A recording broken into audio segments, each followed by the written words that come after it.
અમરેલી લોકસભા 2024 ચૂંટણી અંતર્ગત 1841 મતદાન મથકો પર 17,31,040 મતદારો પોતાના મતાધિકારનો ઉપયોગ કરશે, ત્યારે 9,335 કર્મચારીઓ ફરજમાં રોકાયા છે. તેવા સમયે ભાજપ, કોંગ્રેસ, અપક્ષ સહિત અન્ય 8 ઉમેદવાર વચ્ચે ચૂંટણી જંગ યોજાઈ રહ્યો છે.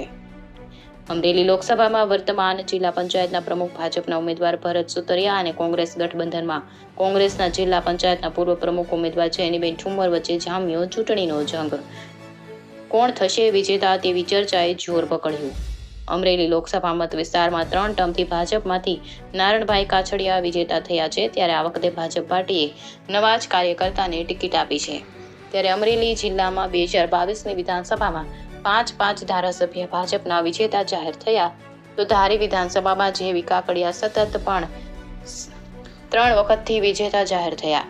અમરેલી લોકસભા ચૂંટણી 2024માં જિલ્લા ચુસ્ત પોલીસ બંદોબસ્ત વચ્ચે મતદાર પ્રક્રિયા શરૂ છે, ત્યારે લોકોમાં મતદાર કરવા માટે ભારે ઉત્સાહ જોવા મળ્યો.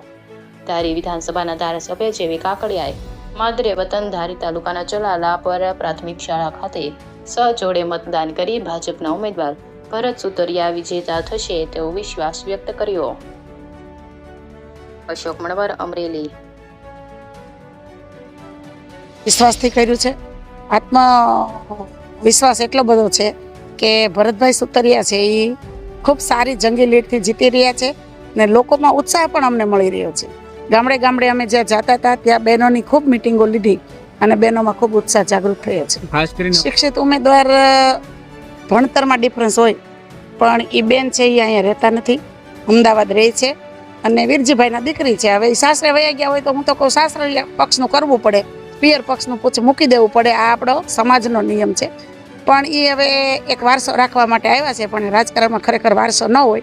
વારસામાં ઘણા ફેંકાઈ ગયા, રાહુલ ગાંધી સહિત, એ આપણે જોઈ છીએ. નવો ચહેરો છે, સાદા અને સિમ્પલ માણસ છે, એકદમ નિષ્ઠાથી કાર્ય કરે છે. એને નથી શેનો લોભ, લાલચ કે મોહ શેનો નથી ભરતભાઈને. ગયા 5 વર્ષ એ તાલુકા પંચાયતના પ્રમુખ રહી ચૂક્યા છે. અત્યારે એ હાલમાં જિલ્લા પંચાયતના પ્રમુખ રહી ચૂક્યા છે. તો હું તો એમ કહું છું કે લોકો વિચારી અને અહીંયા જે રહેતા હોય રાતે જેને ફોન કરી શકે એને જ મત આપે. ખાસ કરીને બગસરા તાલુકામાં આજની તારીખમાં અત્યાર સુધીમાં ક્યારેય બગસરા તાલુકામાં પાણી નથી. અત્યારે નદીઓ ચાલુ થઈ ગઈ છે. એનાથી વિશેષ સરકાર કેટલું આપે. દિવસે વીજળી આપી દીધી છે, નદીઓ ચાલુ થઈ ગઈ છે અને રોડ રસ્તાના કામ પણ એટલા બધા ફાસ્ટ ચાલી રહ્યા છે. જેવી કાકડિયા ધારાસભ્ય તરીકે 400 કરોડના કામ લઈ આવ્યા છે અને હમણાં ચૂંટણી પહેલા 17 જોબ નંબર લાવ્યા છે. એ બધા રોડના કામ અત્યારે પેન્ડિંગ છે અને ટેન્ડર પ્રક્રિયામાં છે. અમરેલી 14 લોકસભાના ઉમેદવાર ભરતભાઈ સુતરિયાના સમર્થનમાં આજે મતદાનનો દિવસ છે અને ખૂબ જ સારી રીતે મતદાન થઈ શક્યું શરૂ છે. આ મતદાન મોદી સાહેબને 3જી વાર વડાપ્રધાન તરીકે બેસાડવા અને દેશને વિકસિત કરવા અને દેશને સુરક્ષિત કરવા માટેનો આ મતદાન છે. ત્યારે સૌ લોકો ઉત્સાહભેર મતદાન કરી રહ્યા છે અને અમારા ભરતભાઈ સુતરિયા ખૂબ લીડથી જીતવાના છે એની અમે ખાતરી આપી.